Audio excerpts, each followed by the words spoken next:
from the outset to say that any decision we make today may change tomorrow. In order to have the best expert advice, we have commissioned Supercoach 360. If the time's going up, it's recording. And now, ladies and gentlemen, time for the show. Mate, 100%. We need to find out why they think it's okay to say anything. It's certainly one of the greatest challenges in the history of the game. That's what they want to try and do. Megastar to megastar! In this regard, we're leaving every option on the table. Excellent. Oh, what was that, buddy? Something special. You know what? That's not talent. Oh. Supercoach 360. The best way to handle these things is to stay measured, stay calm, live your life as normal. Unless we start finding it off the people who actually just do it, it makes their little ordinary life feel a little bit better for that moment. Makes it cool. Supercoach 360 podcast.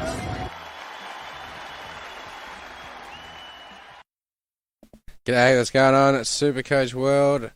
Oh, I forgot to press record. G'day, welcome to Supercoach 360. How you doing? It's your boy Jesse J. We're here in the coach's box for our massive week of round one football to discuss and round two to talk about. How did you go? How's your Supercoach going? Do you have any burning questions? We've got a bunch of that to get through. If you're in on Facebook, jump in the Facebook Live, leave us a question. We'll get to them as we go throughout the show. I'm in here with my faithful companions, Bergs doing the shares as always, and Con, how you doing, brother? I'm good, mate. How are you? Good, mate. Looking for your button. Oh, I've swapped buttons this week. That's all right. This is going to get confusing. How'd you go? Oh, I'm not as good as you, I'll put it bluntly. I got 1080 something. Not horrible. No, not horrible. Decent start. Played Campo, played Booto. So, obviously left a few mistakes. Left... who on the bench? Left Coates on the bench. I think he got a 38. I left Ford on the bench with his 62. So 59. that's what 59 it got downgraded to. Still, that's what bit me in the ass really. Just leaving those extra points on the bench. Captain Turbo at the last minute. Lovely. Yep. I drafted all right, so cheering on that. Learned what a waiver was. Whoops. I didn't know what I was getting myself into. It's going to be a roller coaster ride of a season for any draft fans. Make sure you check out the Ranger podcast. Watto started doing one with Poolman, Two Blokes, One Draft, so check that one out. Shout out to Watto, I believe. Stats man. Yeah, he's got a question in there for us tonight. Supercoach Stats man. G'day, Bergs. How you doing? You still doing the shares, bud? Yeah. Yeah, all right. Just quickly chiming in. All right. So, Con, what about you, bro? How'd you go? Okay. Okay, listen to this modest. No, it was okay. Pretty happy. Don't know if I'll be doing trades this week, so that's what makes me happiest. Cheering. That's all you want, right? You just want to know, okay, well, in that case, let's talk about my trades. I'm thinking about going to your boy KP. I got Booto, and I'm thinking of giving him the Booto. Bang. Like, he got a 19. His break-even's going to be massive unless he brains it against the Storm, which even without Munster, I mean, I know you got Wishart at 5'8". You got Adokar that knows the Storm there. But still, I don't see him picking apart the Storm. I'm pretty sure down in Melbourne as well. So, to our credit, we do okay. We do hold our own down in Melbourne if you have a look at past history. We don't win, but we hold our own down there, even with shitter sides. So, I don't expect it to be a blowout either way. But for me, I don't think Birdo's your man. I think Birdo was never a get-on. I think once Dewey...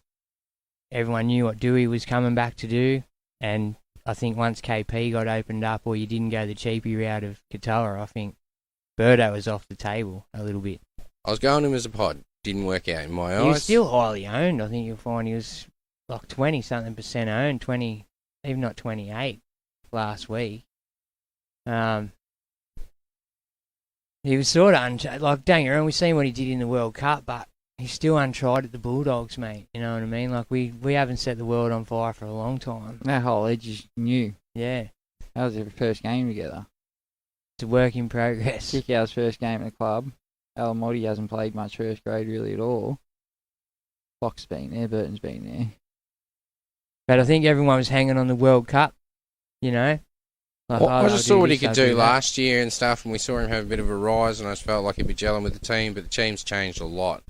When you think about it, new coach, like they got rid of their coach, new coach now. New hooker. Yeah, exactly, new hooker. He's got kicks back, but he hasn't played with kicks in a couple of seasons. Well, when he was playing kicks too, he was mainly playing outside kicks in the centres. Yeah, exactly. Wasn't like he played inside him a few times, but that was it, just a few.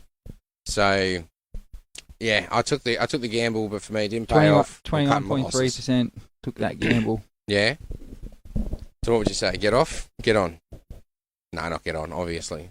No, definitely not get on. Would you hold? But if you've started the year on the pretense you've seen something, that's like a lot of people that I've seen getting thrown up to get traded out this week. But there's a whole bunch that we'll talk about that I might still say yes to the trade, but there'll be a specific reason behind it. Like for me, there's a specific reason behind this trade. He scored 19. He's going to lose cash. I'm just going to go straight to someone in the fives that won't lose cash, that will make cash. Is the round one break even a big deal? Like, is it a big deal? Like, you've got still 2 weeks to get it back, don't you? Yeah, it only stays in for one price rise, but it's a question of what he's got coming after that, and he doesn't exactly have super smooth draw coming up. I know. Look, that's my thoughts. I'm the one that took the risk on him, and I'm thinking, yeah, get him out of my team. I saw Kalen Ponga jump sideways at someone the other day. Did you guys see that? Well, I was expecting more base out of Burton. Yeah, that's it. We got nothing out of him. Hopefully 35-ish. Well, that would have been his lowest score for the year, but with the 19, yeah, I'd be jumping off. Yuck. Yeah. Yeah, sweet ass. Cool. So I'm not wrong. So then who do I go to? I'm thinking KP. Yeah, you answer that one, bud. You answer it. Yeah, KP's the obvious choice for me. What about Brimo? I like Brimo, but he scored a try in his 66. What about Ezra Mam? I like Ezra. We talked about Ezra earlier on in the season. For me, have you got Katoa? The Dolphins Katoa? No, I do not. See, for me, he's 200,000. You can do so much of that money elsewhere in your team to strengthen it up. If not, have it ready for next week when you boost, and pull in 2 guns. That's the plan. I'd wait another week if I was going to do that trade. Well, I'm not necessarily doing 2 guns. I mean, Burton to Katoa, I'd wait another week. Oh, yeah, that's it. I'm not doing it till next week. Well, I mean, I've done Birdo to KP. I'm thinking Boyd to him next week if Boyd's not performing. I don't know if I'm going to hold him, especially if Difi's staying on the left. You know what I mean? Like, there's a few things to consider there, and I'm willing to use 3 trades straight out next week. Another one just to write down in your book while you're writing things down there for halfback. Ilias, watch him. 100%, bro. Got a break even well. at the moment of -16. He's still got to play this week. And granted, it's against the Panthers Thursday night. So it may not be a very high-scoring game. Like, he's out there against Nathan, but he's also out there against Jerome.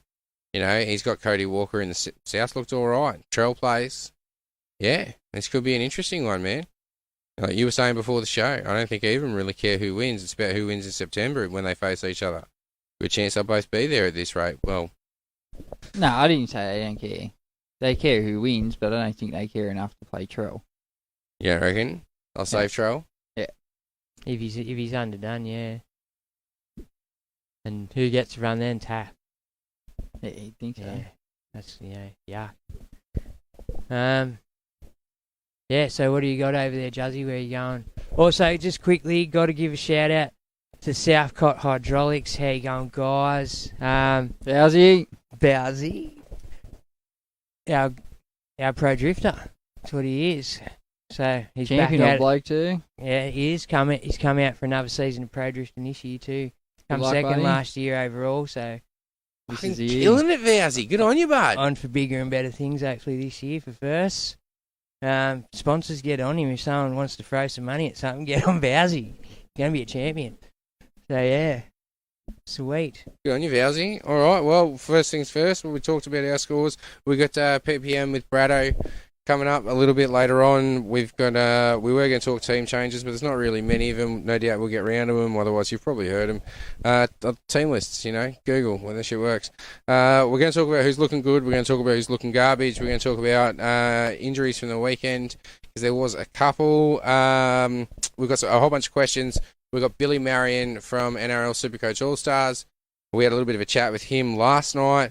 And then we're just going to talk about a bunch of the players, boys. I just want to throw them out there. You've got a whole bunch of questions, which I really want to talk about. So, Cleary, boys, I'm thinking about trading Cleary. Am I crazy? Why'd you get him? Pardon? I got him for the long term, but if he didn't fire at the start, I can't afford to lose the cash. I'm willing to burn trades for cash. Where are you going to go with the money? Like, who's really... I'm probably going to hold the money for Nico because I don't have to trade him to round 4 because of the bye. And I'm thinking about going on Nikatoa sort of the week before. It's a question of what I do in there. I'm not entirely sure who I'm going for yet. I'm thinking possibly Sam Walker before the price change if he's got a low break even.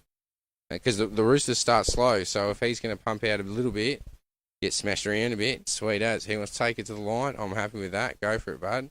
Like, I know we've got a few extra trades this year. Like, I know there's a little bit in the trade bank, so to speak, as in we get to spend a little bit more, but do you really want to trade your keeper halfback that kicks goals and at any given moment he's a clutch player, mate. He can pull the trigger any time it happens. He's a 150 man. You've seen he's a 200 man. You've seen this. I have. You're not going to get this out of some of these other guys, and do you want to miss the boat? And okay, yes, you do this trade and you free up some money and you get in Nico or whatever you do, but at some point, sometimes we've all had it happen, you can't get that guy back. And then the money becomes an issue or something like that, and you lose 150 points a week, or 100, say, averaging 80 points there, 90 points, still 30 above the rest, you know? Yeah. A lot of points by the end of the year. I'm hearing what you're saying. I understand the money factor, but you brought him in. Like, he's not like that high guy you've brought in on the in case. He is that guy. You know what I mean? He's come out and got a 50. Big deal, man. Like 53. I'm thinking about it. Like, don't get me wrong. If he goes out and brains it this week, then sweet. Right? But if the team isn't clicking, if there's a couple of issues floating around at the moment, or they're starting slow for whatever reason, they got the bye round 3 as well. They might be purposefully going, you know what, boys? We'll use these first 2 as trials. You know, we can afford to drop them. You know, could they be that cocky? I reckon they fucking could. It could also be a long-term strategy. I mean, the Roosters pretty much do the same thing. Bellamy likes his round 1 win, but doesn't give a fuck if you lose round 2. No, he likes to get his streaks and shit, his records. He likes money in the bank early. Yeah. You know what? That in saying that, we'll just touch on a bit of footy then. Like that game the other night, that Para Melbourne game, that was a great game. Cracking game to open the season, bro. You never really see teams come out the blocks like that, and normally Melbourne blow teams off the park round 1. It's been happening for 21 years. 20 this year. 21, wasn't it? He hit the 20. Yeah. Well, there you go. It's been happening a long time, but I feel Para really stuck it to them. Like they were in the game nearly the whole game. Yeah, they were in the game the whole game. You know, it was a 84-minute game, so it was a great game. Like great game to watch for the opening thing. And then I think footy dropped off a little bit after that. No, it was a good weekend of footy.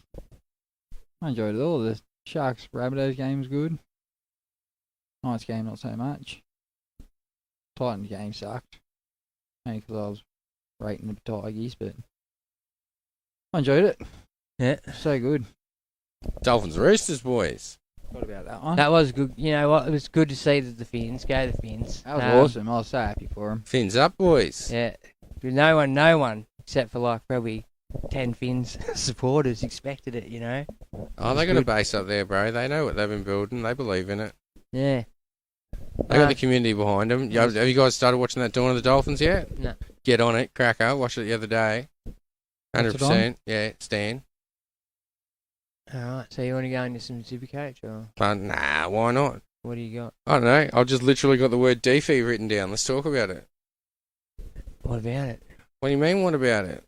He was going to be this right side monster outside Tanner Boyd. 11th hour, he's now been switched to the left. Kieran forward. Do I get rid of Tanner Boyd as a result? Is Difi going to get more good ball now? Do they realise now that they just have to rely on him? Is he going to come around 12? They're going to be like David Fafita's not the fucking answer. He's 100% going to get better ball. Yeah. Got Foz inside him. So do you get right on him now? Is Foz in? Toby Sexton's on the extended bench, boys. No, well, Foz probably won't play this week from what I've seen. It's like a 1 to 2 weeker. He's just named. I'd be surprised if he played. So Toby Sexton's in there. It'd be the same thing as what you're saying about Latrell Mitchell. Like, why would you play him round 2 when it's, you know what I mean, it's very early in the season. You don't want to risk your one of your marquee signings in the off-season, let's face it. He's sort of semi-marquee, being the 5'8" they brought there to change their direction, you know. And he looked good the other day. Like, let's be honest, he didn't look terrible up there, Foz. Yeah, I'm thinking about getting off Boyd. Definitely. Just be on. Where you going? Don't know. Got no idea. For me, I'll definitely... It's a way watch and see on Ilias, of course, but... Is Well, he your hooker or your I've got half? him in hooker, so I'm waiting and I'm probably watching Sony Luke pretty closely this week. Yeah, Really? sweet as. See if his minutes increase. Well, you know what? That brings up my next point, which is, who do you go at hooker? Is Jeremy Marshall King a sneaky pod? He's 610,000, bro. I know, he's an awkward price. Didn't he look good up against the Roosters? I like him. Look, I like he him is. a lot. Look He the is. goods. But, how are you going to get the money to get there? If you started with a Robson or a Green, you're pretty happy. Yeah. It's only if you started at Smith and you can upgrade, or if Yeah. you've got someone who's awkwardly priced like How Cook go? Tanner Boyd. Cook went alright, didn't he? Yeah, I'm pretty sure he got okay as well. I mean, you only need 300, 200 something K to get there from Tanner Boyd. Yeah, this time of year, that's selling a gun almost. Almost. It's a lot of coin. Don't get me wrong, if you sold Nath, that'd work for you, you know? My plan is, like, don't look at me crazy like that. My plan is, if I do have to revert to selling one of these guys because they're going to lose cash, my goal is to get them back in 2 or 3 But how weeks. much cash are you expecting him to lose? What are you If expecting he him... loses 200 grand and I manage to make 200 grand off someone else, that's a 400 grand swing for the 2 trades. Trades are worth 150. I've made 100k net profit. Oh, You know what I'm they're saying? thereabouts Like- worth 150, like... But that's it. It's worth it, especially if they don't go on brain and runs. It's a gamble, Burks, but I'm willing to take it. Let's face it, everything went up this year, so you'd have to say that trades have probably gone up 50 grand as well with everything else that's gone up. Well, that's it. So that's my it's goal. 200 grand. So you've made 50 grand out of your trades. But Nath, when in amongst all that, he's probably going to turn up at least once or go close. Well, you can say that, but you can't guarantee that. You know what I mean? No, I can't. But on averages, if it's a game of numbers, on a game of numbers, he tends to do well at least one in every so many games. Yeah. I wouldn't sell Nath. I wouldn't sell Nath either. I think it's crazy. I'd only sell Nath if Hines was playing and Hines isn't playing. I'd only sell Nath if he was hurt, to be honest. All right. That's the only way you see me sell Nath, probably out of my side. Like, and granted, if he's going to lose 300 grand for sure, you know, like, you'd have to look at that. But at this point, he scored a 52 or 53. This week, if he comes out scores 120, fucking not even a bet. He's not even a murmur next week of selling Nath. No, 100%. There's not. Not a murmur. Everyone's going, oh, fucking Nath, and the ones that sold him are going, oh, fuck. Yeah. How do I get him back without... Reverse You know? me trades. 6 trades gone. You know, and it's like crazy, man. Like, you didn't get him in at the start of the year. He wasn't the on-a-whim guy. You know what I mean? You know what he's been doing it for years You know now. what he was? He was the top dollar, so that way I can look for value-efficient downgrades that are going to generate cash instead of lose cash. That's what him and Teddy and, well, no, not Turbo. Turbo was there mainly because I expect him to generate cash. And that's why I've gone with those guns where I have. Right now, I know I might sacrifice points, but if they're not putting on points, I feel like, you know what, I might take that gamble. I've got the boost, and I can do 6 trades in 2 weeks if I've got to. I figure I've got 10 trades in 3 to 4 weeks, and then I back off. But it's just about team setting for me at the moment. I need to get my team set, and I need to get it set where it needs to be. Because otherwise, I'm going to stand to lose heaps of cash, and then I'm behind the 8 ball, and that's how I get left with Kahu's in my team. That's how I get left with those shitters in my team, because I haven't had the cash to do what I need to do properly. Yeah, but I don't know if selling Nath's the answer to that. I know you don't. That's just all what I'm saying. I've said this all pre-season. I'm going crazy this year. I'm going rogue. But for me, it's all about making cash. And just pretty much nothing but making cash. I've got to balance that with Have points. you got any more on your list? Well, Cleary, Difi, Ruben Garrick. Let's talk about him. He's got a buy this week. Yeah, I know, but looked real good. Yeah. If you had him in your side, would you trade him? No way. Exactly. Why would people do that? Money, like you're going on about right now. But he's got to buy. There's a difference. I don't see him losing money after what he did the other day with Turbo. He won't lose money, but they're talking about utilise it, provided you can get an injury on the weekend. I see where you can trade in and out. Like I think it was the COVID year when you had enough trades to sort of trade in. You could have luxury trades that year where you could trade in and out fullbacks on games and sort of stuff like that. I think that's where a bit of mentality is with that. People are probably going to trade Garrick out for someone high, but then probably trade Garrick back in a week later, if you know what I mean. Well, if you went to a Joey Manu or something, now they're buying round 4. Yeah, there you go. And then you just trade Garrick back in, use Manu for that week, which he would be a pod play. You know what I mean? Especially if you scored well this week and didn't have to do any, like in your situation, like where you don't have to use trades if you don't want to, and you think far out, I can probably pull a mad pod play here, get Joey Manu, sell Garrick. Next week when Manu's got his buy Garrick back and not worry about Manu till comes time for Teddy to go to Origin, you know, and then pull him back in when you know he's cash money getting them scores, rather than every couple of weeks, you know. Yo, so you were saying you would literally use trades to interchange guns during buys? No, I didn't say That's that. what I just said. That's what you're saying. I'm just saying I've seen it, and I remember it happening a couple of years back. People were interchanging guns when we had, what did we finish the year with? More than enough trades to finish the year, that COVID year, when footy came back. No, I don't think so. Yeah, see, for me, every trade's got to be making me cash at this point of the season. I mean, I'll trade out fullbacks, I'll trade out halfbacks, I'll trade out hookers if I have to. I'll trade out wherever I need to because I can't afford to lose that cash. I've been given that cap. I can't lose that cash. I can let them lose that cash, and then I just got to try and time my run and jump back on. So I'll be looking at them very closely, obviously. Like, it'll just be like, all right, get off for a little bit, and then I don't care if I get them. As long as I get them in a decent value for what I'm prepared to pay for them, I'm happy. But some of these guys are a bit overs at the moment, especially if you're going to pump out 50s to start the year slow. I know they're all guns. They'll end up in my side. I'm just hoping I can make a couple of 100K off to people no one expects you to make a couple of 100K off. Still, yeah, again, we've had one game sample size for that. I'm aware.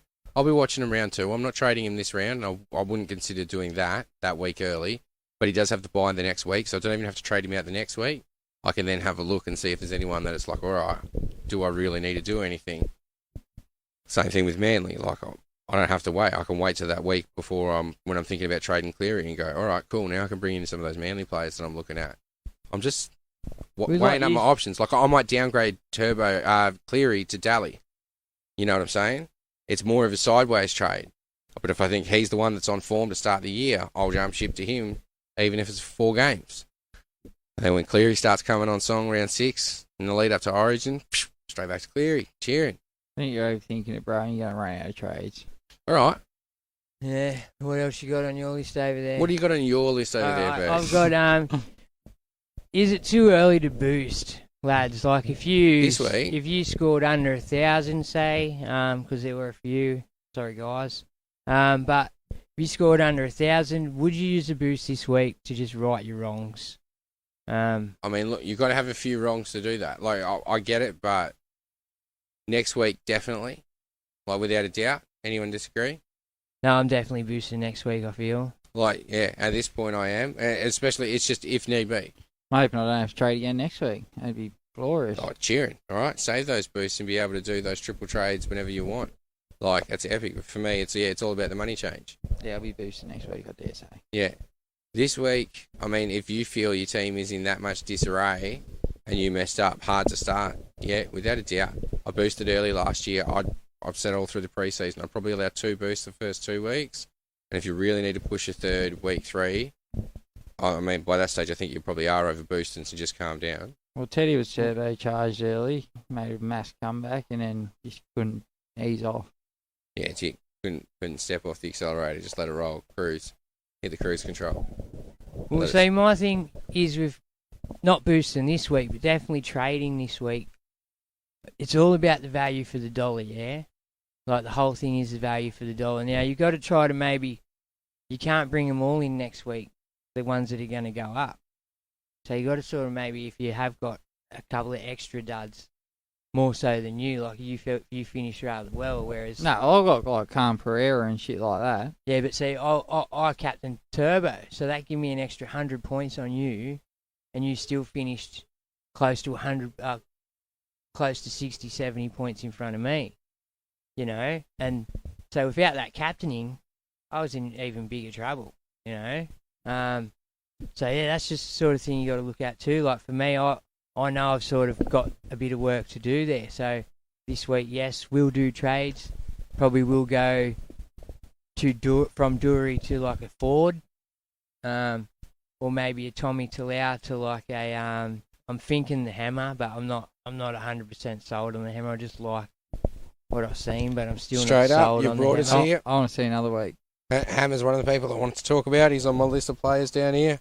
I just feel like on everyone's lips, so let's just talk about him. Yeah, so you're obviously for it. Con, what's your thoughts? Do you I'm waiting another week. you're waiting another week? Definitely. But first thoughts, eye test look good. Yeah. If they Not can much pull busier than I expected. Well, then he's What shown. do you have in hit-ups? He had like 18 hit-ups or something. Which is pretty decent. Yeah. Wouldn't have had that in the last 4 years of his career in one game. You know what I In mean? the season. So, you were commenting saying that you haven't seen him look that strong and just running the middle line the way he did. he was just there. Like, you know what? A lot of the time, and this isn't to all fullbacks, because not all fullbacks are the same, as we know. Everyone's got different fullback. But he was up there with the forwards in the middle a lot. You know, he was ready for that broken play, and he has got some speed. So, a couple of line breaks, like he's not going to set the world on fire with his passing game or anything like that. But up the middle with the big boppers and they find that hole for him, he's away. Like Well, Jeremy Marsh King's going to continue to do what he did.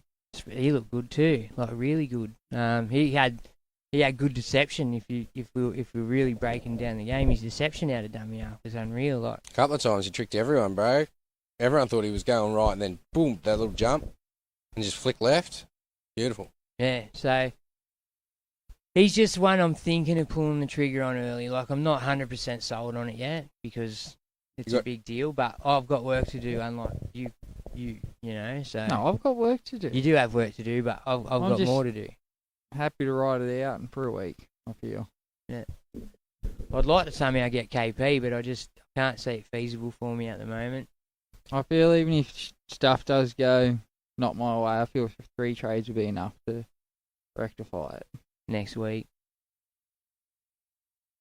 Yeah, same. Well, I've done one trade this week. Booto to KP. So got rid of Burton. Don't like what I've seen. Same thing. I'll wait for him to warm up. See what happens. Hopefully he loses 100k, 150k. Every cent counts at this point of the game. So, yep, gone. Hopefully someone's going to make some money. Aren't many people jumping sideways. Everyone's talking about, well, whether he can stay on the field and concussions and head knocks and stuff. But I'm going to put a little bit of faith in KP, even if it is for 4 games. You know what I mean? Like, see what he can do. And if he gets me 2-3 good price rises, sweet as. Yeah. I don't know how much I'm sticking loyal, especially in the first part of the game. Yeah, it just depends on who's going to get me that cash. And then injuries, man. Like, injuries is the thing I've got to be real careful about. Well, everyone's going to get him. Yeah. It's an inevitable part of the game. Like, Have you guys lost anyone yet? no, I was lucky. I didn't start with Munster. Luckily, few people did though. Like he was High price favourite, top scorer in 5'8", yeah. looked good too. Can't blame people starting with him. Looked good too. Looked real good. If he didn't go off with that finger injury, he might have played. And Let's talk about the fact that he came back on. First of all, props to Bad Munster came back on with a bone sticking out of the side of his finger and played a whole second half, bro. Led Won him him to the a win. game. Yeah, crazy, incredible. pretty tough. Incredible. He's a beast. Yeah. And he still scored 65. Yeah. So he didn't have yeah. a data. Yeah. Yeah, well, compared to other 5'8", there was only like Dewey, Ponga, and AJ above him, I think. So who do you go to? Who you take the punt on? You do a downgrade to Katoa? Well, if I you mean, you don't probably have, can't. If you don't have a Dewey, I think Dewey should be way more owned than he is. We all seen what Dewey does. Like he's his starting price was because he got shuffled around that pack. Like he was in the deck of cards last year. He was a centre. He was 5'8". He was a benchy. He came back from serious injury too, I think. So it was a big year for Adam Dewey, and still finished with a rather decent average, and then started the year unders from what he scored. So he's the obvious choice if you're going anywhere, and if you've already got Dewey, then it all comes down to the rest of your team. If your team's done well, I think you can afford to maybe pot on with like an AJ or something like that. But if you need the money to go elsewhere, I think you probably go down to Katoa and strengthen up the rest of your side. You'd probably be able to bring a solid forward and a solid back in. So I'm holding off on the Katoa until next week. One, to see how he goes and make sure he's going to make decent coin. And two, because he might end up in my halfback. If Tanner Boyd goes, or if one of my hookers goes and Tanner Boyd goes to hooker, the plan is Katoa into halfback and then possibly Schuster into the 5'8" spot the week later. So I might just, Well, there's still no word on Schuster's injury. You don't know if he's coming back or not. And it's a calf, isn't it? Leg, some sort of leg. Yeah, you got to be careful with the calf. They can take a little bit longer than people let on sometimes. Nico Hines apparently out for 5 to 6 rounds. Well, that's the mail coming out of camp now. Round 6 is their bye round. So there you go. So even if he was to come back, say if he was named or maybe ready for 5, would you just... No, you'd hold him to 7, wouldn't you? Would you Unless pay they're him? 4-0. No, they're not 4-0. Exactly. They already got beat, didn't they, the other night? Yeah, that's what I'm saying. He made 0-4. Oh, yeah. Yeah, so yeah. What else you got? Didn't you have a whole bunch of questions? Let's jump into there. Yeah, I do. Do you want to talk about the ring while I pull them up? Yeah, get on NRL SuperCoachChampion.com. So you can get a Supercoach 360 cent. Get yourself one of the premiership rings. About $100, $5 split between everyone in your league. Great way to get bargain rights. If you want to earn your own, what do I have to do, Con? Oh, promo man, I got no idea. He's doing something. Yeah. So we'll come back to the ring then. Seeing as promo man's doing something else. Alex Sova. Have Dewey and Burton. Is Burton a trade to Ponga, or should I give him another chance? We're just talking about that. Personally doing it. Get rid of him, bro. Go to Ponga straight away, we feel. Right, yeah, like his draw isn't favourable. He's really going to have to play, and that team's going to have to get through some grit first, really. So for me, it's back off for a little bit. Hopefully he drops 150k. Jump back on. Yeah. I like it. Good idea, Get on Juzzy. KP. All right, Michael Mizzy. Is Junior Paulo, or Barlow as they pronounce it, going to keep pumping out good scores or no? His 480k is very nice, lads. He's juicy, origin forward. He's just warming up, really. I mean, Parramatta had a big defensive game against the Storm the other night, you'd have to say. They've got work to do while definitely Maddo and Lane are out. Yeah. That's sort of relying on everyone that's sort of starting at the moment to do them little bit extras while they got them dudes out. But what happens when they come back? Does that mean that Paulo and that get a bit of a rest and that affects it? Like, when are they back in 2 weeks? Look, he goes on runs, doesn't he, Junior Paulo? Yeah, I'd watch another week, see how Yeah. he goes. Yeah. I think he had a few attacking stats in there. Yeah, Does he's he? definitely not pulling up tries and line breaks every week. Massive game too, like against Yeah. Melbourne. Yeah, so wait another week on that. Mick, Alex Brems. What is to be done with Ronaldo Militano? Do I stick strong? Bloke dropped a 9 and is 640k. It makes him sick. Yeah. I'd be jumping off because unless he comes out and brains it this week, and that scores only his rolling average for a week, I'd be getting off, letting him dump the cash, and then considering whether to pick him up again around the time Nico comes back. Nico will get him good ball, they'll score tries on the wing. Yeah, it's a massive thing, that 9, isn't it? Like, not even to get the double digit. Yeah, it's pretty bad. It's pretty rough, yeah, I feel sorry. Where's your hit-ups, bud? Where's your going in for a run? Like, not there, non-existent. Got Parramatta next week. Marty. That's Marty. Hello, Marty, bipping and yelling. Yeah, odd trade, but where to, lads? You got to think. Garrick's on the bye. He was the obvious choice if he didn't have a bye, but he does. I don't think I wait another week just to see. I think, like you said, Nico Hines is a big factor in all their points coming. Yeah, I mean, look, I'm on Nick Meaney. He did quite well. If you can afford Garrick or Val, straight there, because the goal kicking's the added bonus. Campbell Graham. Yeah, oh, sorry, Louis. I'm sorry, buddy. Speared you away from him last week. I said it was clubbed. I was clubbed. Sorry, bro. 100-point swing. You may as well just left HopGOD on the bench. Yeah, people did. Rough. People did. Yeah, Lots but of people. at least then they would have gotten, the player that they played score, even if it was Ronaldo's 9. Yeah. Oh. Yeah, so... sorry, bud. Yeah, I think you got to get rid of him, Alex, for sure, bro. Martin Walker. I kept some money in the kitty for Nico, but thinking I need to use it as who knows when he's back. Should I use the money ditch Burton for Grant via Jules, or should I stick solid with Birdo and wait for Nico to return? I'd go Burton or Grant now. Yeah, I don't think waiting to return's an option when they're not even solidly named. It's still a week-to-week process. Could end up blown out to round 8 like original reports were. And it's not like Nico's going to outscore Harry by a mozza. Yeah, not in them games, not when he's got possibly 5-6 Well, not games. over the season. Harry's Mr. Consistent, base-wise, and he loves a run. The week in, week out, he'll pull in his 60. You know what I mean? Fairly reliably, 50 or 60. And then he's got an attacking stud in him. He's a wizard. Yeah, straight up. He's a wizard. So, yeah, pull the trigger on that. Get Nico. Get rid of the Nico thing and jump on Harry Grant for sure. Mind you, I'm not against holding some cash for a little bit, a couple of weeks, to be able to get some of these big budget players when they return. Like, when Pappy's named, depending on how they're bringing him back, they're bringing him back from the bench, they'll obviously stay away because he'll drop a heap of coin. But if they're bringing players straight back in the starting side like Nico, then, yeah, I'll be tempted to jump on because you want to be that pot option. So I think holding 300-400k and making sure you've still got stepping stones to them. Like for me, I'm thinking... So you're saying save 200k and jump on Jeremy Marshall-King there instead?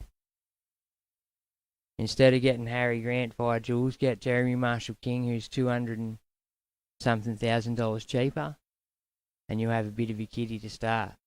Yeah. Is that what you're saying, or are you saying fuck that, get Grant? Well, Fuck that, get Grant. Yeah, I've already got Grant. I'm saying holding cash for a kitty to be able to get players like Nico in that back when they return isn't a crazy idea, though. Yeah. Like, I've got no... How long are you holding a kitty for? 2-3 weeks, really. Anything more than that, and I think, I could probably be using it and investing it to get value. How are you going to get the information that Nico's definitely going to be back in 2 or 3 weeks so you can start banking that cash? Well, I wouldn't. I'd be looking right now 2 weeks out, 3 weeks ahead to round 5. And then if Nico's named round 5, I'd have a contingency to get him back then. And if he's not named till round 5, then I'd be like, all right, well, I'm not going to get him back till after the bye. And I'll invest that cash knowing that I'm going to have the cash I need in 3 rounds. You're going to get grey by the end of this year with your contingency plans. Yeah, bro. I just feel like you need them because if you miss out on those guys, man, you're in a lot of trouble. But if they're going to dump a lot of cash, let them dump. Some weeks you used to have a shit week, killer. I know that. And you can't just trade your whole team because you had a shit week. I understand that. All right. Luckily. Jamie Flynn. Hey, lads. I noticed a few people are trading Cleary for Ilias. I was thinking about doing the same, but then I think might be too early to trade Cleary. What's your thoughts? Keep another trade for a week or make the trade? See, the Cleary trade for Ilias I'd do next week. If Ilias comes out and does a half-decent score again, like a reliable score, an 85 or something, that you can sort of go, all right, sweet. We'll get this out of him, hopefully, most weeks. Then I'll roll with that for a couple of weeks for the sake of making 400k, especially if Nath's dropping cash. If Nath comes out and brain it, 120, 130, well then, no, you don't trade Nath. That's ridiculous. How are you getting Ilias to make 400k in a couple of weeks? I'm not saying he'd make 400k. For I'm me, saying if I can trade out someone that's going to lose 200k and bring someone in that makes 200k. I'd never count on the fact Nate's going to lose 200k. I think that's crazy. Depends how he starts the season, bro. Yeah, my answer to that is keep Nath. Hopefully you have a Tanner Boyd as your other half. If Ilias goes 100 this week and Nath goes 50, maybe. Or if Ilias, it's a conversation for next week. If that's the way it goes, but I'm bringing in Ilias for a Tanner Boyd, not a Nath, first and foremost. Yeah. You know, for the same price. It's a no-brainer. Nath wouldn't even be in the question or shouldn't even be on the table. Yeah, well, don't get me wrong, I don't want Ilias as my starting half. I wouldn't downgrade as low as Ilias for a starting half. That's where you're going, but that's where we're talking. Well, of people going, like they're downgrading. Who's your other half? If Nate Cleary's your guy here, huh? If I'm downgrading to a stepping stone. Daly Cherry Evans or Jerome Hughes. Someone who's going to hover around that price point. It's only going to require 200k to get back to the premium when I need it. That's my goal. You know what I mean? I'm saying hang on. Yeah.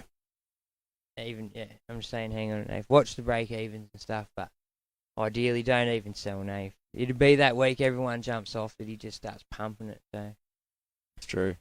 Okay, next question's from Watto. Everyone jump off then. I'll captain him this week. Yeah, do it. Watto. 2 blokes, 1 draft. Get into it. Would you hold Egan Butcher or move him on? Now, I touched on this with Billy last night. We're having some Billy. Should we get to the chat with Billy then? After we finish the questions, I only got 2 left. Oh, but, yeah. Maybe we'll answer that question, Watto, in the chat with Billy, I think. But I don't think you should trade Butcher. He's on the left edge of the Roosters, bro. Hold. He says he could trade out Egan Butcher, move Kepi down to the second row, Uto to the bench and upgrade a front row. I was thinking Paulo, Barnett or Collins. See, I don't hate the idea of that, but if Kepi becomes a starting second rower, I don't like that. I think Kepi's a benchy for now. Yeah. Especially with the bye this week, so he couldn't be contemplating it as a move this week. Just quickly on Egan Butcher. Head knock, 10 in the bin. Yeah. 38 still or something. In pure base, after losing 14 points for the error that led to the sin bin. I think we sort of did a rough math on about 55, didn't we? We said Rick should have about 55. I did it. Well, he should have been on 52 without just the errors and the sin bin. So, yeah, in theory, in that 10 minutes, he would have made a bit more too. So, yeah, I don't think you get rid of Egan. I think... No attacking stats for him this week. In a couple of weeks, yes, they have the bye as well. He's going to be another talking point. He's only going to have had 1 price rise, if any. No, he's had 1 by the time they have a bye. So, I think, yeah, hang on, man. If anything, you try and upgrade Kepi. Yeah. Somehow. Get some money to upgrade Kepi or even Uto Ukumanu somehow. And then his other part to his question, Brother Watto, is last reserve of... I'd keep him too. Oh, sorry, didn't I? No, you're right. I thought you agreed. Last reserves AKP, so Cam Pereira, Talau, or Loureiro. Loureiro. More chance of getting the base done, isn't he? No, I sort of threw this up kind of a bit earlier.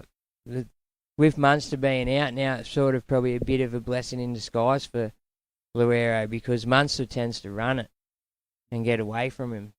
So I don't think Wishart will just... He'll just stand and deliver and give it to the big fella.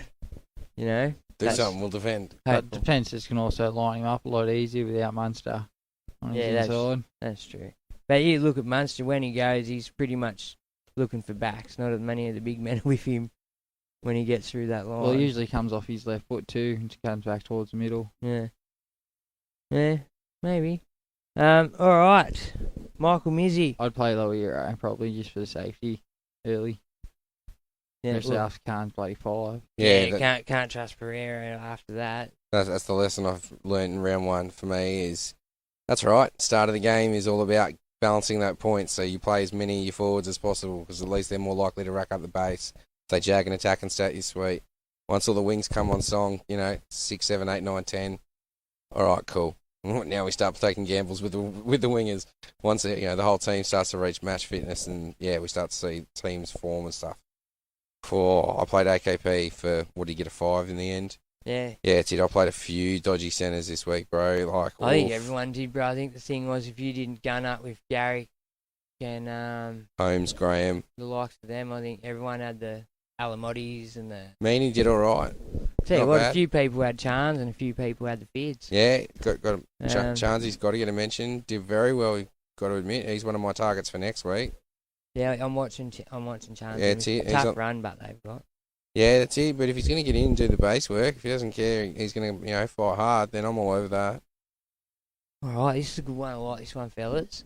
Lads, it's Michael Mizzy. Hey, lads, what's your thoughts on going Jeremy Marshall King as a pod? He's got a really good draw, no buys till round 11. Doesn't play Origin. Looked really good last season. I feel he's in for a huge one. I currently have Cheese and Boyd, and I'm not liking either of them. My preferred hooker, Harry Grant, is 250k more than Marshall King, and I could really use the extra 250k to help bring in my number one target, Ruben Garrick, next week. Two other options I've considered are Reed Marty. And Josh Hodgson. Cheaper, but Marshall King keeps getting his attention. What should he do? Now, Hodjo turned the clock back. Played 80. How long's that going to last? See that mad dummy he did? Led to like a line break or something. He went through, I think. Look, not telling you to jump on either of them, but either. No, I'd go Marshall King over them. Yeah, definitely. Personally. Definitely. Look good. Dolphins came out to play, man. If you don't want to go all the way up to Harry either, Reece Robson's there in between Marshall King and Grant. 5-6s. All reliable. It was 74 this week for me, so it wasn't horrible. No attack stats, I don't think. Not that I remember. Yeah. And Granville came on, didn't touch his minute. Yep. Either. So that was another thing I watched and noted, actually. He'll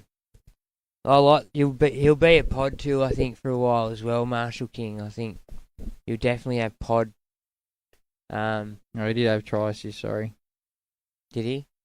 But you still out of Marshall King, I think you'll get that pod value. You know, how many percent owned is Marshall King? Do you know? Alright, Robson's 8% owned. Oh, he's pod 2. That's under pod. 678,000. Fuck, near 700k. See, that's another 70 grand, and that might take away from him getting Ruben Garrick next week. Could. So I was just saying it was an option. Yeah. So that's questions for the week. There's a few live ones by the look of it. Jeez. All right, I'll jump into the live. And do a video actually, and do the liveys after that. Yeah, it's it. I'll do Billy's video.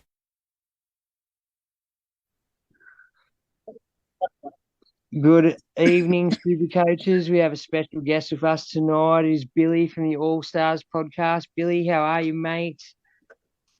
Awesome, guys. It's been a sensational 30-minute warm-up to this, but looking forward to even talking more. Scull another one, bro. It's the best thing for it.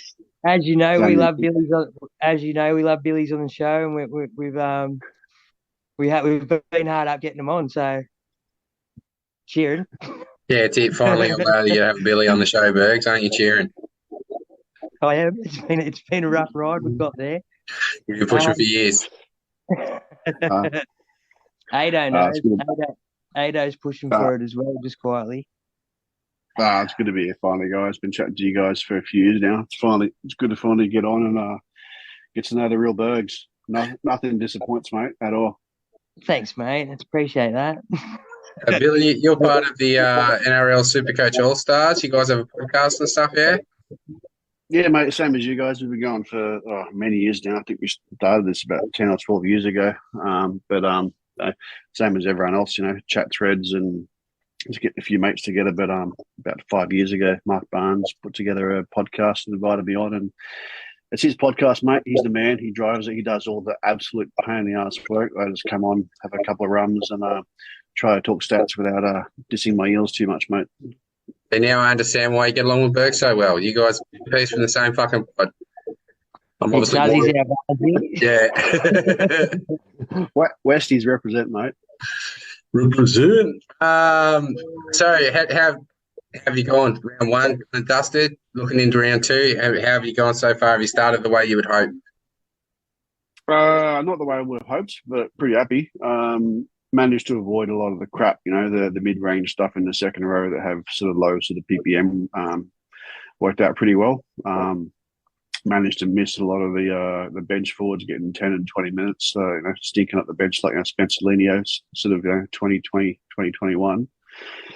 A bit disappointing with the way the centre three quarters went, but no high base of 30, 40. So, look, I think I scored around 1,100, so it's not too bad considering no one really kind of fired apart from the same cats everyone else has got in, sort of Turbo and Holmes, but hopefully this week a couple of little sort of pods kind of prevail. I think I'm really looking forward to seeing how Egan Butcher goes this week and Teddy pulling his fucking finger out with more than a 50% completion rate at the Chooks, but we'll see how we go.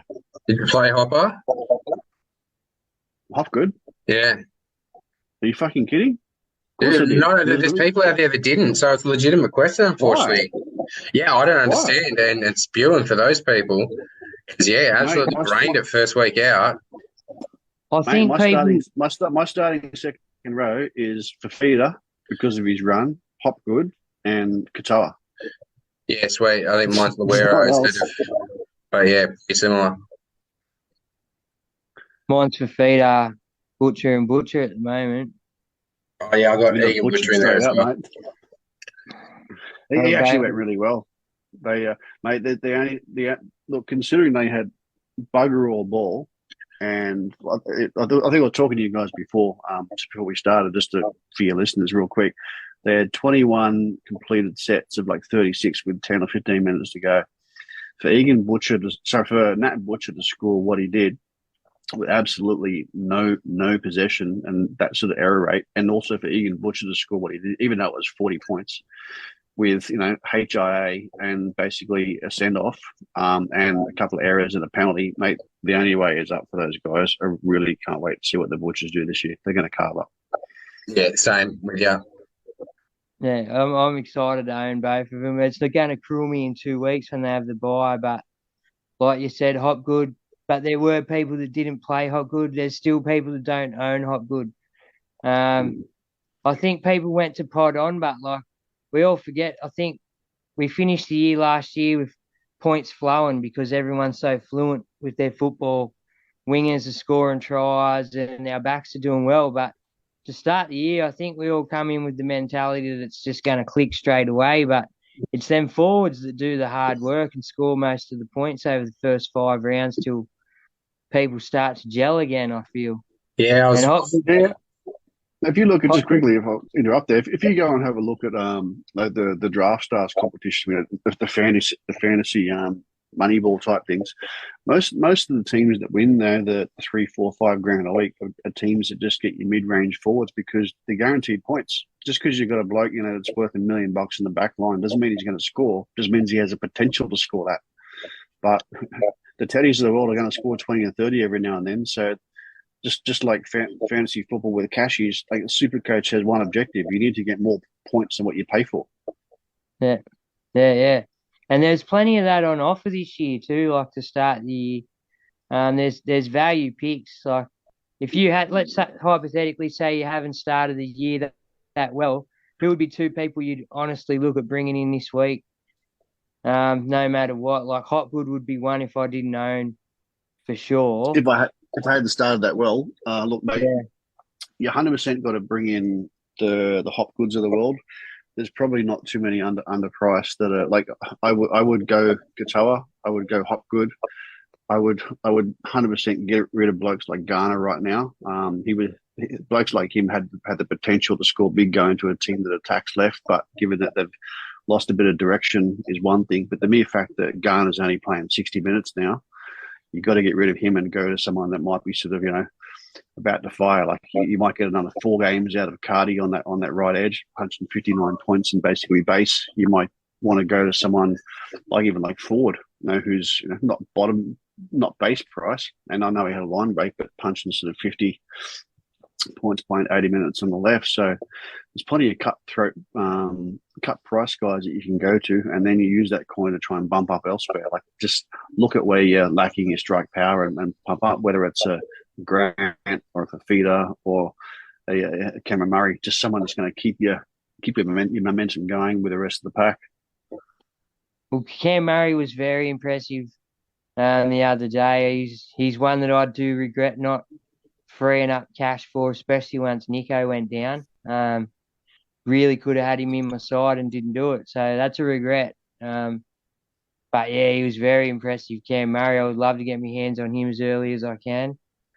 I wouldn't be too concerned about that one, but you got to remember the forward pack there. They basically had some what was it? Someone went off early, didn't they? So he had to play increased minutes. He had to play increased minutes. Totola got knocked out 19 seconds or something. Yeah, there you go. So he's gone from basically 60 minutes to a full game. It's not like he scored 160.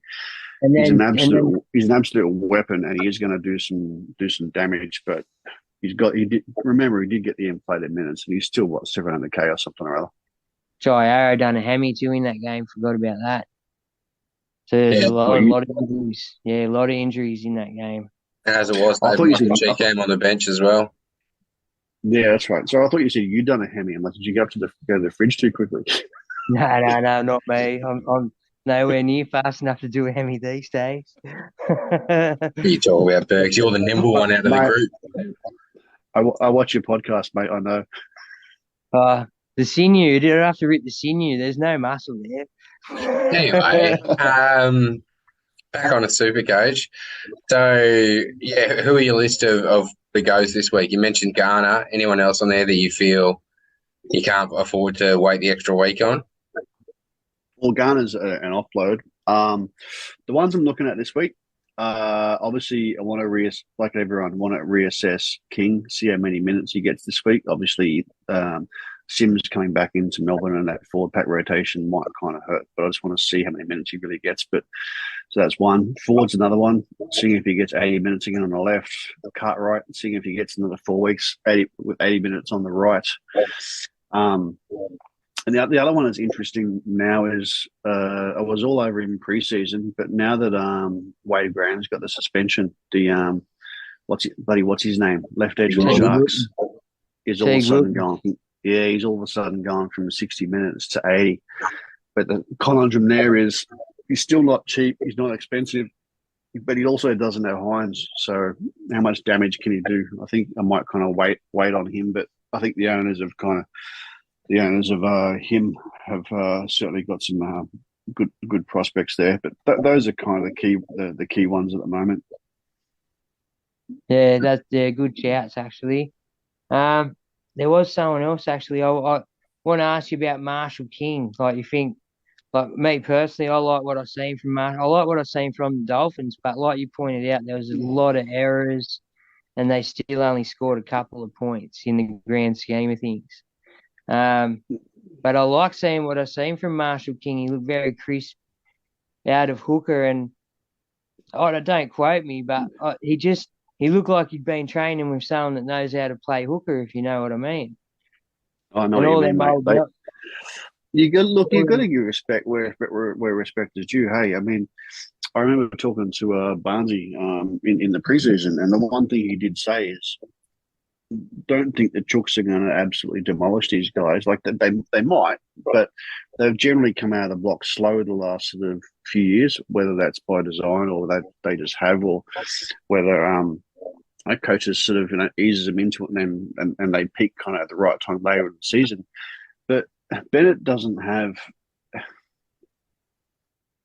a team of flair that's going to carve anyone up by 50 points on the day. So what he was saying is, don't be surprised if they've just been focusing on defense and want to make a game of it and make the fans proud. So, and that's exactly what they did, mate. They didn't carve up, but they came out, they hit hard, they did their job, and they got the win, mate. But do they do it again next week? Maybe. But go back and look at Marshall King's stats over the last 3 years. They're not exactly world beating, but I'll tell you what, if he can repeat what he did last week, you'd be pretty happy as a coach. Well, they got better and better over the years, old Marshall King. And he finished the year pretty solid last year. I remember watching him as a dog supporter and a super coach, and he was starting to handle himself in there a lot better. Yeah. He's one to watch for me, anyway. Just a quick one. Just quickly, what's he priced at? Do you recall? 610. Oh. Awkward. Yeah, it's a hard price for a bloke. I've seen him easily sticking up, not Harry Grant averages, but he could easily sit up there as a second or third best, and he'd be a pod all year. Yeah, the only problem there is that you've got your je ne sais quoi in fucking Harry Grant that everyone's going to want to go to or strive to get to as soon as they can afford it, right? So what do? You've either got to punt the cheese, who scored pretty ordinarily, but had the same sort of thing with concussions and bugger all ball. You've got the kid from Penrith who everyone's praying is going to get more than 15, 20 minutes because he's an absolute fucking weapon, that young kid. So what happens there? Like, if you're going to, and then you've got Cook in the mix who, although he's got a tough run, he hasn't got that coach who's just getting him to throw the ball around anymore. Now all of a sudden he's running again. So you've got a few more players in the equation that are gunning for those two key positions or one key position, because most people are going to want Grant there anyway. Yeah. Judge, so yeah, I know what you're saying.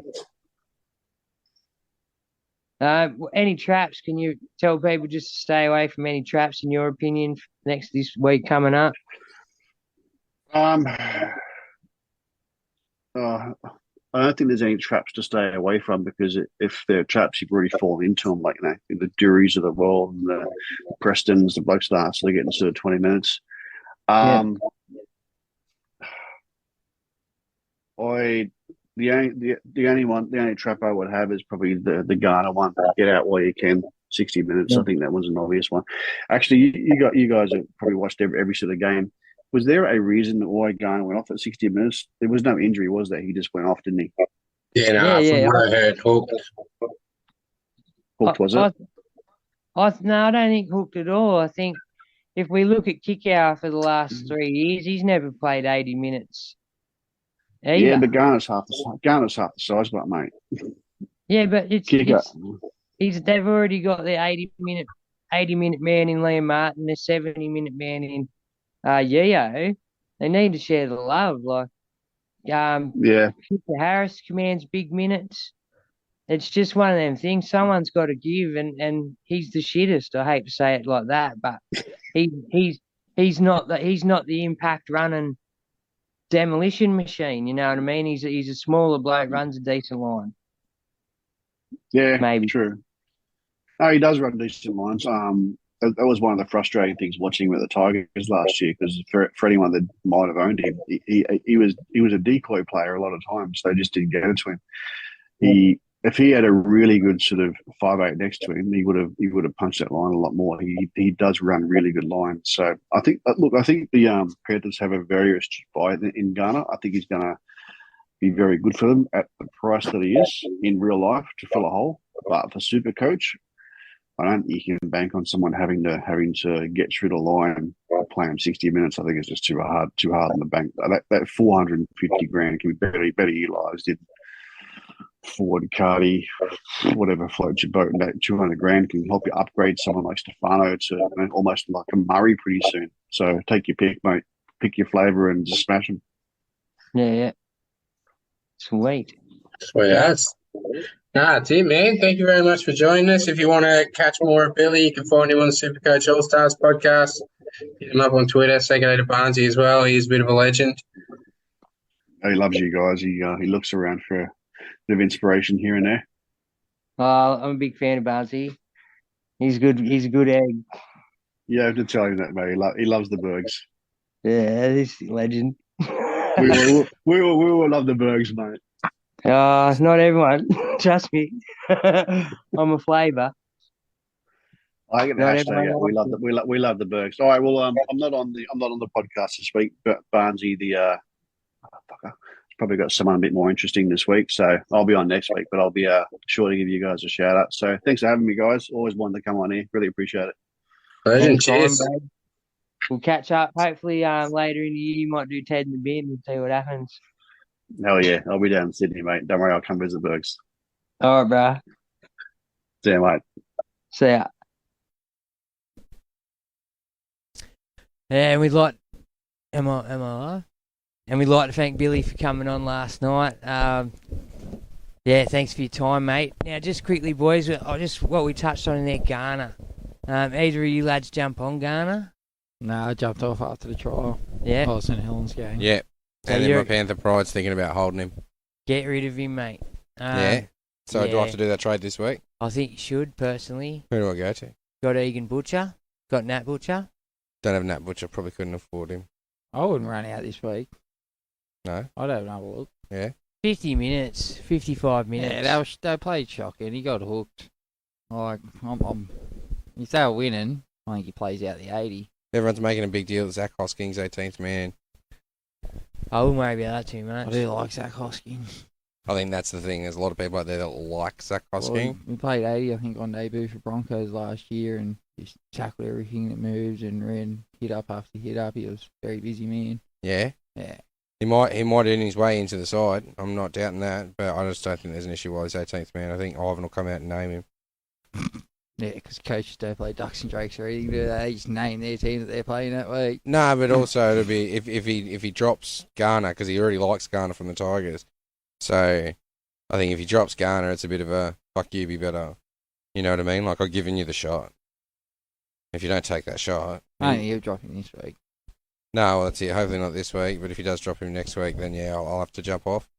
At least they played the first game, so Just for me, if you don't have a forward or something like that, that's where I'd be looking to go with him next week if he does fail then. Yeah. So where are you spearing people to go from Ghana in case they do want to pull the trigger this week, that's all. Or an Eli Katoa. He did no wrong. Yeah, no, exactly. Did well out there. He did no wrong at all for me, Katoa. And definitely you can see he likes to run a line. He almost got there a couple of times. yeah. Now we've got Couldn't argue with either of them. Oh, what was that, sorry? So I couldn't argue with either of them. Yeah. Now we've got some ones from the live chat. Roscoe, hey boys. Con, put your shirt back on. Saxy, happy International Women's Day, Bergs. Thank you, mate. Mum's out there. Last reserve, Tanner Boyd or Ben Murdoch-Masila? Masila for me. And only this week, though, because I assume Jack Bird comes back next week. Jack Bird's lock. Well, yeah, but DeBellin's named at lock. Yeah, DeBellin's out, isn't he? Oh, my bad. Other way around. Bird's named back at lock. When DeBellin comes back, I imagine he gets...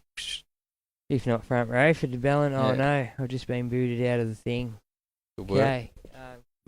What do you got over there? I don't know. Yeah. I think I got a lot of comments on comments. Shane Foot says, Hammer, no way for me. Sean O'Veira at Tarpany to Tohu, my only trade this week. Tohu's always the one I miss out on, just so consistent. Can't disagree. I'm contemplating that myself. Yeah. Who'd you get to? Tarpany to Tohu, Sean O'Veira. I didn't have the starting ones, though. If you've managed to acquire the starting ones, I'm cheering. Because I'm only halfway down once people have already started talking. Also, Shauno, is it worth waiting on Fifi till next week or mad to miss out on this week versus the Dragons? Get him in. Yeah, it's it for me. Rack him up. He's a monster. It's got to be him or Murray. Got to have one of them. I got one from Vowsy. Champions. Vowsy. What's the name of the engineering place, Bergs? Southcock Hydraulics. There we Southcock go. Hydraulics. Southcock, eh? He My bad, does, sorry boys. Well, that's when it's hanging low anyway. G'day, Champions. Thoughts on Arpy? Reckon he'll have a blinder soon. Well, it looks like he's playing 60 minutes to the Tigers, so it's not like they've brought him back as an 80-minute hooker. Yeah, it's a no-go for me. Yeah. Much better Jerry options Marshall out King, there. if you've got that sort of money, I'd steer towards JMK. Look Yeah. the goods. I mean, if he's playing 80 minutes, cheering. Watto, Legends, who's your VC and captain choices for the week? Con will get up the teams. We'll get back to that one for you in a second. Watto.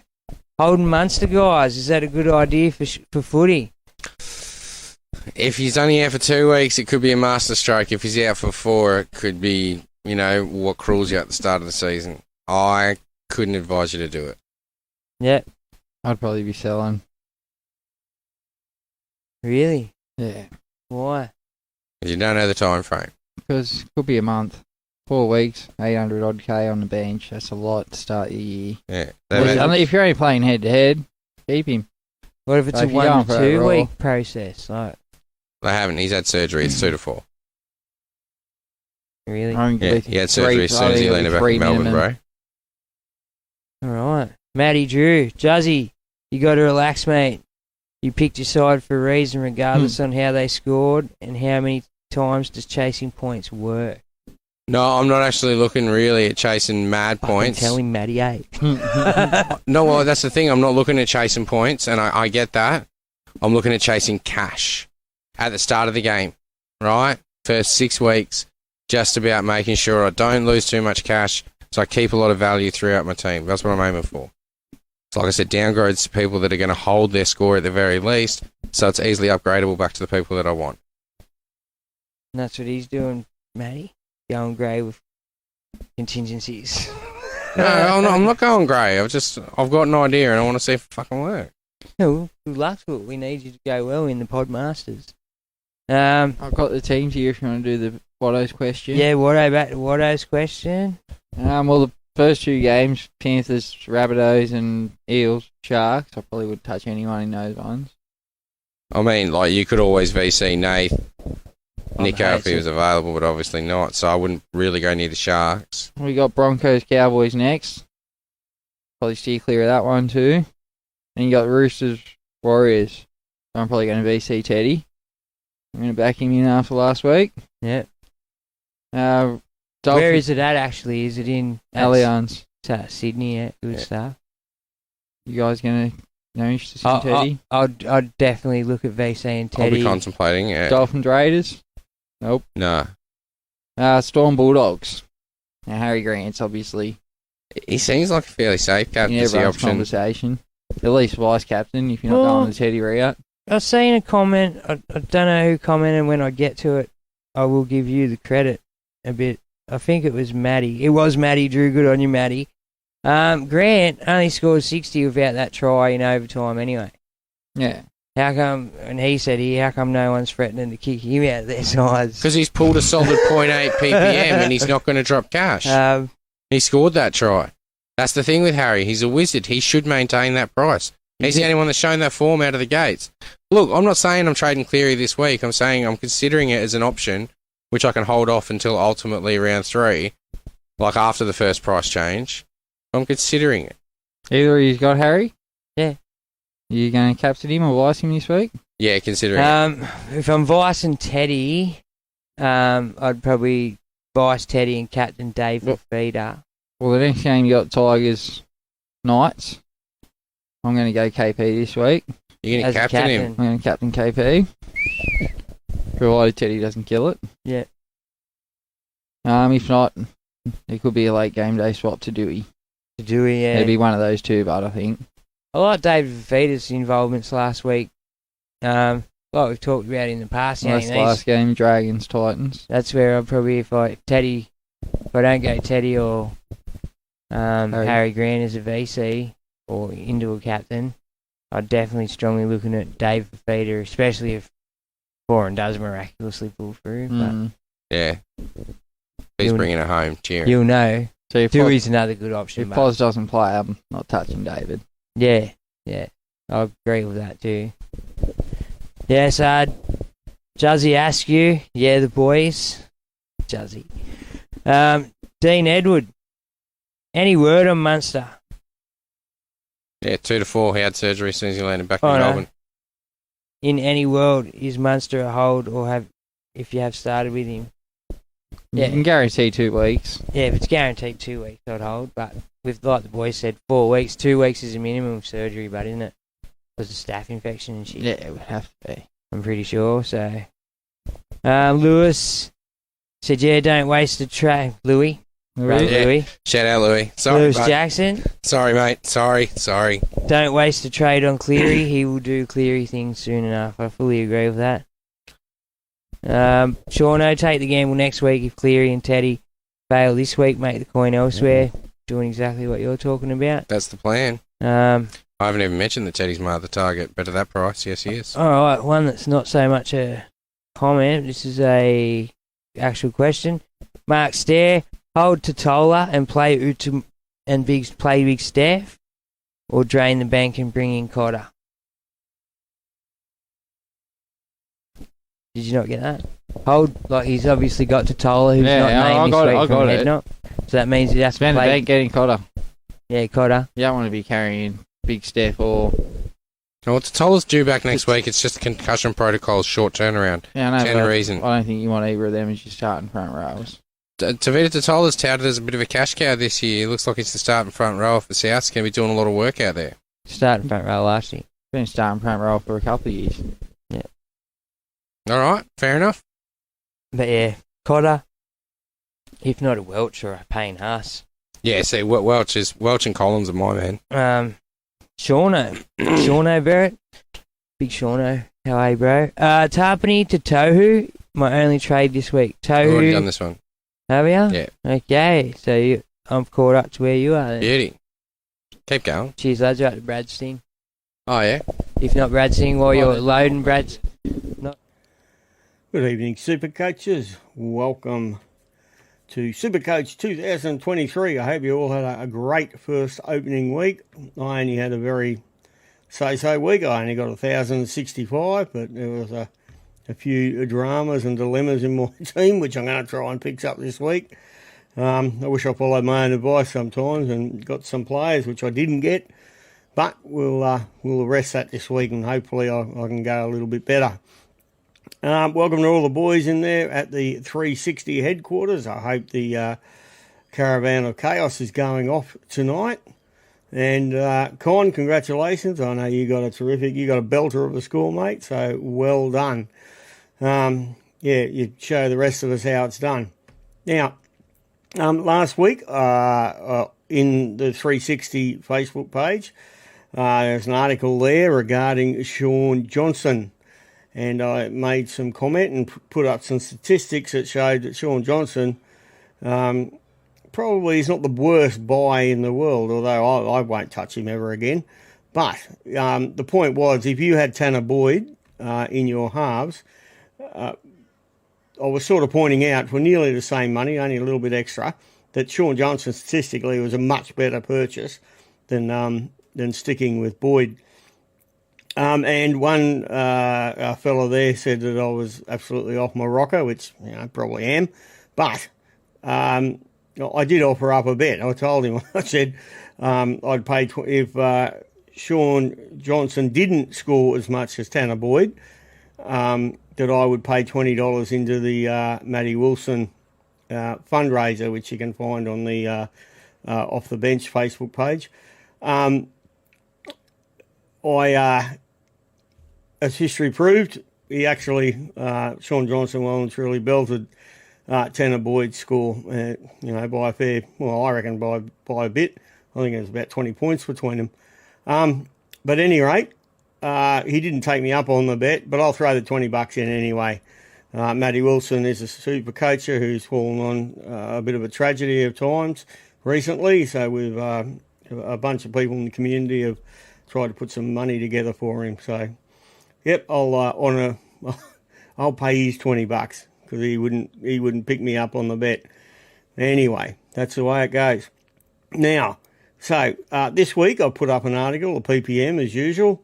It's got the usual suspects in there, really. Most people, and I'm not going to dwell on it much because most people in the Supercoach world, just about every article you see has spoken about these people that I also have spoken about. So there's a Tahu Harris, there's a Pat Carrigans, there's Reece Robson, Jeremy Marshall-King, all did fantastic. Jake, what's his name?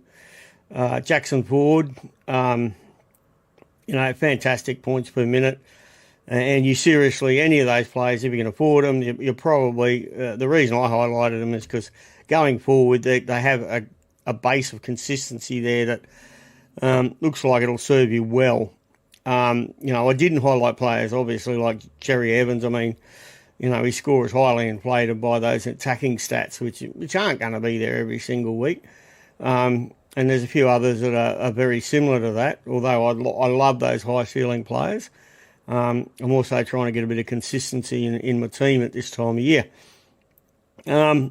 And so, you know, that's why the players that I've mentioned are there. Now, there is one player which we'll have a look at here.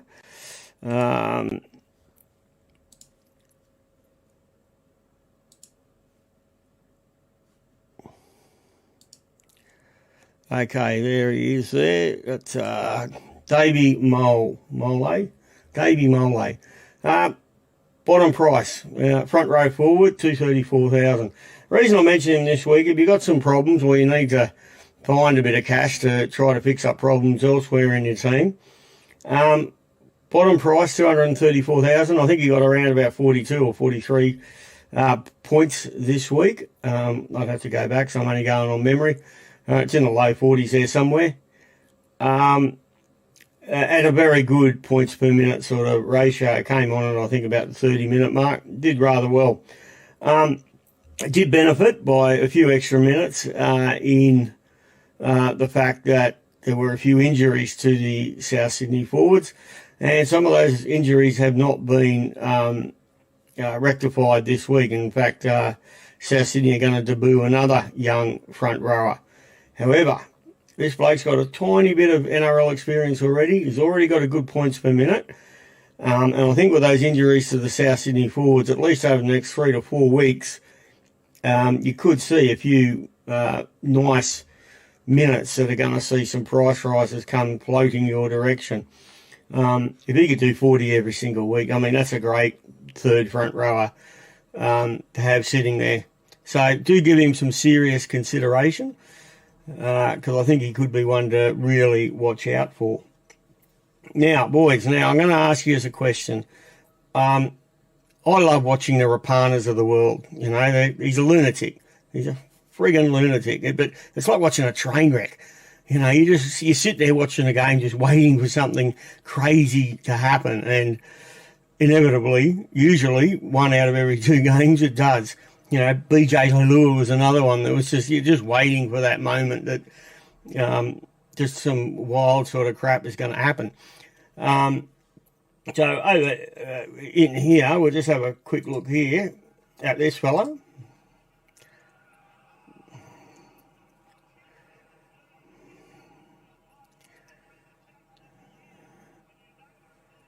Oh, it's sensational, isn't it?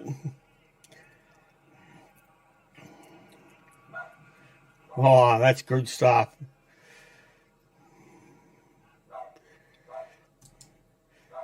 Now, the point is the